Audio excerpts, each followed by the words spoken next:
एक बार फिर से आप लोगों के सामने आया हूँ एमटी ट्यूटोरियल के हमारे क्लासेस के चैनल पर रिविजन करते हुए। जैसा कि हमने पिछली बार पढ़ा था 10th क्लास का साइंस पार्ट 2 का second chapter that is life process और आगे क्या लिखा है लिविंग ऑर्गेनिज्म। ये इसका 2 चैप्टर जो है फर्स्ट चैप्टर मैंने स्टार्ट किया था। थोड़ा बेसिक्स मैंने आपको डिटेल वर्जन में पढ़ाया था, अब उसके आगे से मैं कंटिन्यू करूंगा। रेस्पिरेशन हमारा टॉपिक था और आज क्या देखने वाले हम बताते चलते हैं। अब ध्यान दो बच्चों, बहुत डिटेल एकदम ब्रिलियंट कंसेप्ट आपको समझने वाला है। सबसे पहले तो मैं ऑर्गेनिज्म के बेस पे पिछला वीडियो आप जरूर देख लेना। ये वीडियो आप प्ले कर रहे हो तो ध्यान दो, अगर पिछला वीडियो नहीं देखा तो आप जरूर देख लो। और फिर उसके बाद मैं बताता हूँ अभी क्या है। सबसे पहले तो रेस्पिरेशन का बेसिक कंसेप्ट और पॉइंट सारे में कवर कर दिए थे। आज के टॉपिक में क्या बात करने वाला हूँ, रेस्पिरेशन ऑन बेसिस ऑफ और मेथड ऑफ रेस्पिरेशन जो होता है on the organism, different organism के बेसिस पे वो 2 टाइप का होता है। ध्यान से सुनो, 2 टाइप का बोला तो एक होता है एरोबिक रेस्पिरेशन। कैसा होता है? Aerobic respiration. और दूसरा होता है क्या? एनाएरोबिक रेस्पिरेशन। टेंशन लेने वाली बात ही नहीं है, एकदम इजी हम लोग डिटेल समझेंगे ताकि कोई 5th 6th का बच्चा हो उसको भी समझ में आ जाए। एरोबिक रेस्पिरेशन हमेशा याद रखो, एरोबिक ये वर्ड का मतलब इन प्रेजेंस ऑफ ऑक्सीजन। क्या? In presence of oxygen. इसका डेफिनेशन क्या है? The respiration which takes place in presence of oxygen. ये हो गया एरोबिक रेस्पिरेशन। एनाएरोबिक बोला तो एनाएरोबिक रेस्पिरेशन क्या? In absence of oxygen. क्या? In absence of oxygen.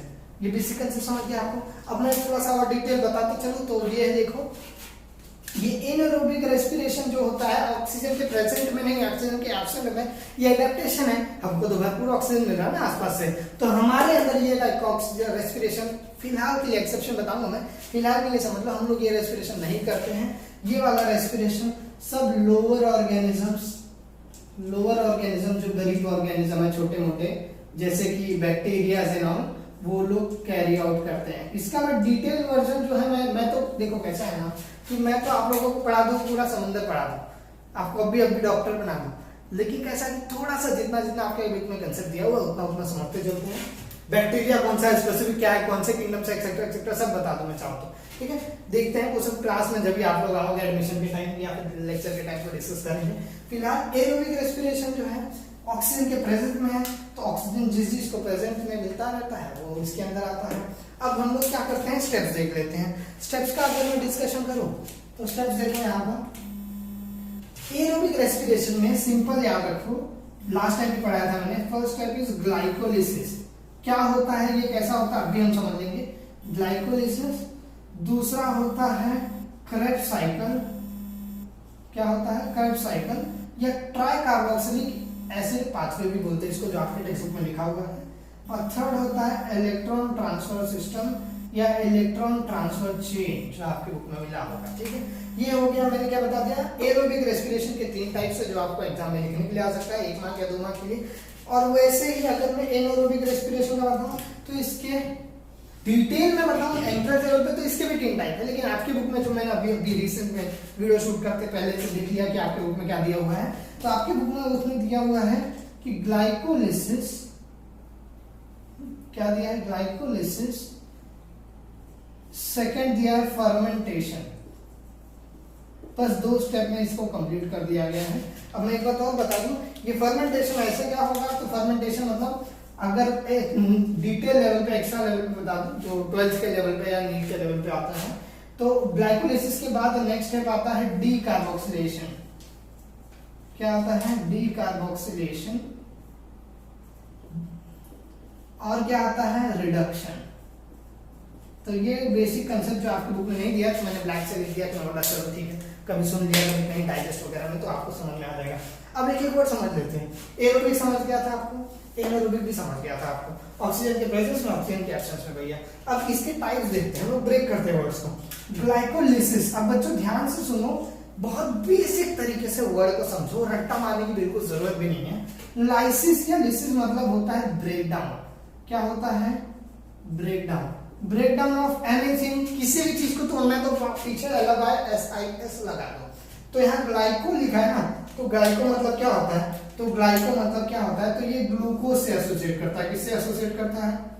Glucose से। तो ये बेसिक कंसेप्ट क्लियर हो गया। अब ये समझ गया। अब मैं एक और बात बता दूं कि ग्लाइकोलिसिस में क्या होगा। तो ग्लाइकोलिसिस अगर मैं फर्स्ट लिख दूं, ग्लाइकोलिसिस, पहला वर्ड तो क्लियर हो गया हमको कि लिसिस मतलब क्या, लाइसिस मतलब क्या, ब्रेकडाउन। पहला तो हमको ये क्लियर हो गया, ये ब्रेकडाउन है और ये ग्लूकोज है। अब ग्लूकोज का ब्रेकडाउन होगा तो सबसे पहले हमको क्या मिलेगा, तो सबसे पहले हमारे पास होता है ग्लूकोज और उसको हम ब्रेक करते हैं पायरुविक एसिड या पायरुवेट के फॉर्म में। किसमें, पायरुविक एसिड या फिर इसी को पायरुवेट कुछ बुक्स में लिखा गया तो याद रखना। और नंबर बता दूं तो हमेशा याद रखो अच्छे से कि 1 glucose will always give us 2 pyruvic acid. ये बेसिक कंसेप्ट समझ गया। इतना ही आपकी बुक में दिया हुआ है। और क्या दिया है बुक में आपके, तो वो मैं बता दूं कि आपकी बुक में कुछ डिटेल कंसेप्ट दिया है, जैसे कि ग्लाइकोलिसिस मतलब ये ग्लूकोज का ब्रेकडाउन है, 10 स्टेप्स में होता है, आपको एक भी स्टेप नहीं दिया, बहुत अच्छी बात है, खुशखबरी है। अब ग्लूकोज से पायरुविक एसिड बनने में 10 स्टेप में, उस 10 स्टेप में क्या क्या मिलता है हमको, तो मिलता है NADH2 जो आपकी बुक में दिया हुआ है, जितना आपको दिया उतना बता देता हूँ। वाटर मॉलिक्यूल मिलेगा और सबसे ज्यादा इंपॉर्टेंट जो मैं रेड कलर से लिखता हूँ मिलेगा हम लोग को 2 ATP जो बुक में लिखा हुआ है, ठीक है। ATP के लिए तो पुराने लेक्चर में बताया था ATP का इंपॉर्टेंस कैसा है क्या है। तो ग्लाइकोलिसिस हो सकता है, आपको समझ गया। ग्लूकोज का ब्रेकडाउन पॉइंट समझा, ग्लूकोज से पायरुविक एसिड बनाना है वो भी समझ गया। कितने स्टेप लगते हैं, 10 स्टेप लगते हैं। आपको एक भी दिया है क्या, नहीं दिया है। क्या क्या मिलेगा, NADH2 मिलेगा, वाटर मॉलिक्यूल मिलेगा, ATP मिलेगा। अब आ जाते हैं सेकंड स्टेप। सेकंड स्टेप जिसका नाम है, क्या नाम है, करेक्ट साइकिल ना, या इसी को नाम होता है ट्राई कार्बोक्सिलिक एसिड साइकिल। अब इस स्टेप से पहले जो आपकी बुक में नहीं दिया है, फिर भी मैं डिटेल बताऊंगा। इस स्टेप से पहले एक आता है लिंक रिएक्शन। लिंक रिएक्शन में क्या होता है बच्चों कि ये पायरुविक एसिड जो है ना, जो हम लोग को ग्लाइकोलिसिस के लास्ट में मिला पायरुविक एसिड, ये पायरुविक एसिड हमेशा याद रखो, लिंक रिएक्शन में क्या होता है, पायरुविक एसिड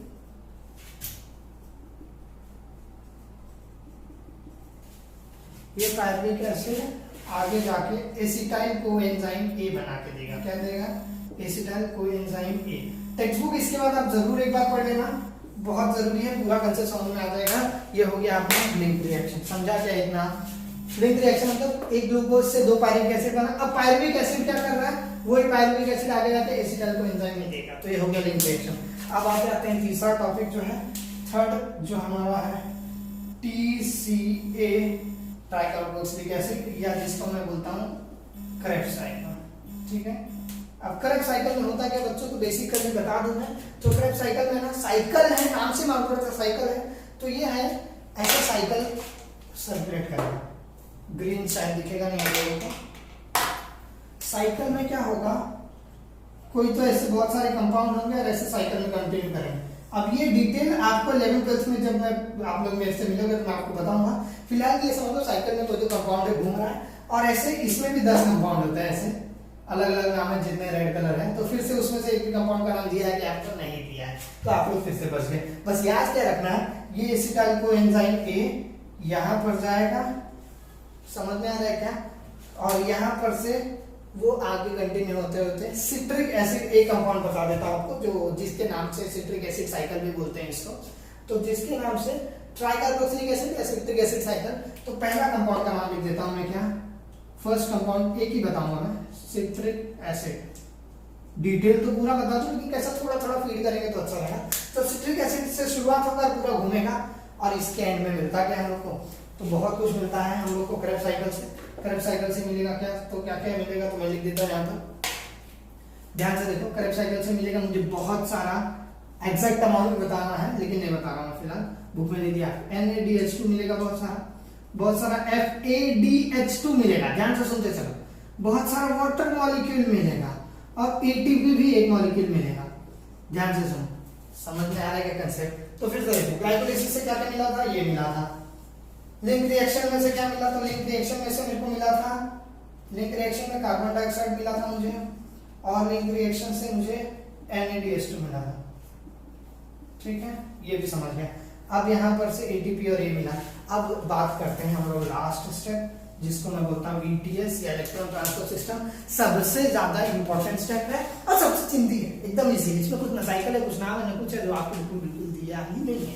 सबसे ज्यादा इंपॉर्टेंट क्यों है, क्योंकि ये जो रास्ते में जितने भी लोग मिले रेड कलर के, NADH2 ATP, NADH2 NADH2 NADH2 FADH2 ये सब जो मिल रहा है ना बच्चों में, एक ही स्टेटमेंट लिखूंगा, पूरा रिएक्शन खत्म हो जाएगा। यहाँ लिखता हूं मैं NADH2 equals to dash, FADH2 equals to dash। अब ये आपको याद रखना है कि 1 NADH2 will always give us some ATP। कितना है अभी बताता हूँ। ये भी क्या देगा, ATP देगा। अल्टीमेटली पूरा चैप्टर ही हम ATP के लिए पढ़ रहे हैं। पिछले लेक्चर में तो मैं पूरा ATP का डिस्कशन और डिटेल बता दिया था।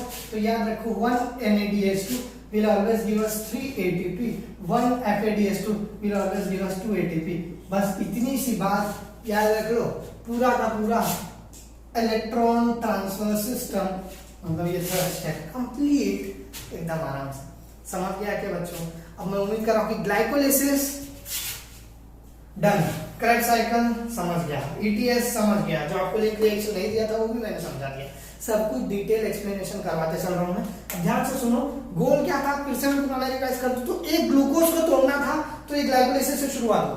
एक ग्लूकोज को तोड़ के देखो यहाँ पे सबसे पहले दिख रहा है, एक ग्लूकोज को तोड़ के हमको कितना ATP चाहिए, कितना ATP चाहिए, तो कितना ATP चाहिए, तो पिछले लेक्चर में बताया था 38 ATP चाहिए। तो यही हमारा जो गोल है, ये तीनों स्टेप के थ्रू कंप्लीट होता है, जो मैं अभी यहाँ पर बता देता हूँ। समझ गया क्या कंसेप्ट। अब साथ में मैं एनारोबिक भी बता देता हूँ। कहाँ गया एनारोबिक, यहाँ पर देखो, याद है चैप्टर टॉपिक से बात करते हैं एनारोबिक बताया था मैंने। अभी एनारोबिक मतलब एब्सेंस ऑफ ऑक्सीजन है। एब्सेंस ऑफ ऑक्सीजन कितने स्टेप में, 2 स्टेप। ग्लाइकोलिसिस सेम, तो एक के साथ एक फ्री हो गया, बोनस कोई टेंशन नहीं है। इसमें भी था, इसमें भी था, ग्लाइकोलिसिस सेम, ग्लूकोज से पायरुविक एसिड बनेगा, यही सब मिलेगा। अब यहाँ फर्मेंटेशन होके आगे जाके मुझे क्या देगा, तो यहाँ से मुझे मिलता है, ये स्टेप लिख देता हूँ, ये दोनों स्टेप से मिलेगा मुझे क्या, अल्कोहल। अब ध्यान से सुनो, अल्कोहल बनाना है तो फर्मेंटेशन जरूरी है। फर्मेंटेशन के लिए ऑक्सीजन के एब्सेंस में जो बैक्टीरिया काम करते हैं उनका होना जरूरी है।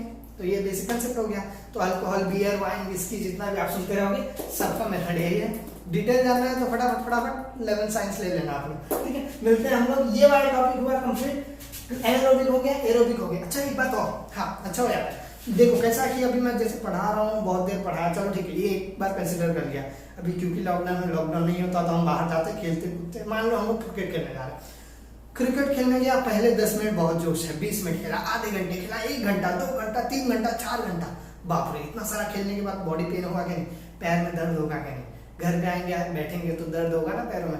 वो दर्द क्यों होता है, उसका सबसे बड़ा रीजन है लैक्टिक एसिड फॉर्मेशन। फिर से सुनो क्या बोल रहा हूं मैं, लैक्टिक एसिड फॉर्मेशन। अब वो लैक्टिक एसिड बोला तो क्या है, अब मैं जब कोई भी एक्सरसाइज कर रहा हूँ, लगातार स्ट्रेनर्स एक्सरसाइज कर रहा हूँ, तो मेरे ब्लड को, मेरे ब्लड के थ्रू मेरे मसल्स को ऑक्सीजन सप्लाई में थोड़ा प्रॉब्लम हो रहा है, जिसकी वजह से मेरा बॉडी, मैं ह्यूमन हूँ, मेरे में एरोबिक रेस्पिरेशन होना चाहिए ऑक्सीजन की प्रेजेंस में, लेकिन वो मसल में अब एनारोबिक रेस्पिरेशन होने लग जाएगा, जिसकी वजह से क्या होगा, मेरा मसल ग्लूकोज को ब्रेक करके फटाक से लैक्टिक एसिड बना देगा, और लैक्टिक एसिड अक्यूमुलेट हो जाएगा, जमा हो जाएगा, और बहुत जोरदार दर्द करेगा। समझ में आया क्या पॉइंट। और फिर जब हम थोड़ा सा आराम करेंगे, धीरे धीरे लैक्टिक एसिड डिजनरेट हो जाएगा। तो कोई भी मसल फटीग, मसल पेन हो रहा है तो क्यों हो रहा है, लैक्टिक एसिड फॉर्मेशन से हो रहा है, लैक्टिक एसिड बन जा रहा है। लैक्टिक एसिड बनने का तरीका क्या है बच्चों, तो वह एनारोबिक फॉर्मेशन, एनारोबिक रेस्पिरेशन। तो ये भी कंसेप्ट आपको बता देता हूं, आप ध्यान से सुनो। ऐसा बहुत डिटेल कंसेप्ट, मतलब आप लोग बस इतना समझ लो कि आप लोग अगर बात करोगे हार्ट का, किडनी का, स्टमक का, जो भी आप बात करो, पूरा का पूरा असली एकदम ऑर्गन में आपके सामने ऐसा दिखा दूं, बस यही पॉसिबल नहीं है कि आपको मैं यूट्यूब के थ्रू बताऊं।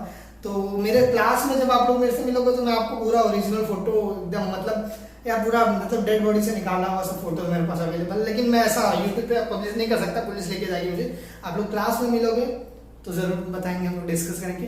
तो फिर क्या करना है, फटाफट आगे का चैप्टर कंसेप्ट समझना है तो क्या करना पड़ेगा, फटाफट आप तो सब्सक्राइब कर ही दिए रहोगे चैनल को, क्योंकि आपको ही सीखना है। अब और सबसे जरूरी चीज, अपने दोस्तों से शेयर कर दो फटाफट, ताकि वो लोग भी अपना कम्युनिटी बिल्ड करें, जो भी अपने क्लास के स्टूडेंट्स है, और लोगों तक बढ़े, ताकि अपना मलाड में जो शुरू किया है, जो कांदिवली में शुरू किया है, और अच्छा से ग्रो करे और आगे बढ़ते रहे। तो क्या करना है, फटाफट शेयर कर दो अपने क्लासमेट से, अपने कॉलेज मेट से, सबसे शेयर करो, फ्री चीज है, कोई जबरदस्ती नहीं कि अपने क्लास के स्टूडेंट्स को ही भेजना है, ठीक है। तो मिलते हैं हम अगली बार अगले कंसेप्ट के साथ, तब तक के लिए आपको जो भी डाउट्स है, डिफिकल्टीज है, कमेंट कर दो, मैसेज कर दो, मिलते हैं हम लोग।